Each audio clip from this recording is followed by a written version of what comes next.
The forms of the present perfect. In this video, we are going to explore the four forms of the present perfect. Do you know how to use the forms of the present perfect? Because a lot of people are having problems, are confused with when and how to use the affirmative, negative, and interrogative form of the present perfect. But in this video today, I will show you when and how to use the four forms of the present perfect. All right. I am your coach, Mr. Sir, the English coach.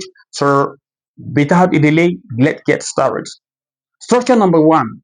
The structure number one is that explains the affirmative form of the present perfect. That one, we use the subject plus the auxiliary verb to have plus the past participle of the main verb plus the complement.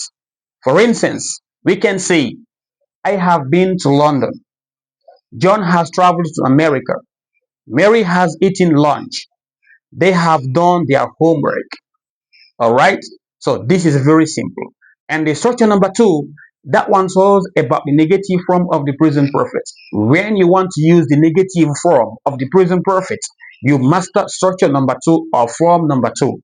With this one, we have the subject plus the auxiliary verb to have or has plus not plus the past participle of the main verb plus the complement. Example, we can say, I have not been to London. John has not traveled to America. Mary has not visited Paris. They have not eaten lunch. Number three, the structure number three is to solve the interrogative form of the present perfect. If you want to the interrogative form of the present perfect, just master structure number three.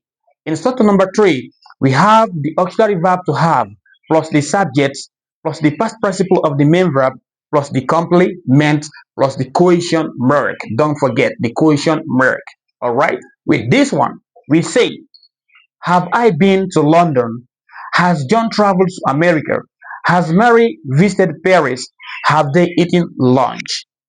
Number four, with the structure number four, this one, it explains the interrogative of the present perfect. If you want to use the interrogative form of the present perfect, just use structure number four. And this one is the contract form of the auxiliary to have or has plus the subject plus the past participle of the main verb plus the complement plus the quotient mark. Example, haven't I been to London? Hasn't John traveled to America? Hasn't Mary visited Paris? Haven't they eaten lunch? So if you have problem with this one, try to master these rules. It will help you to understand better about the present perfect and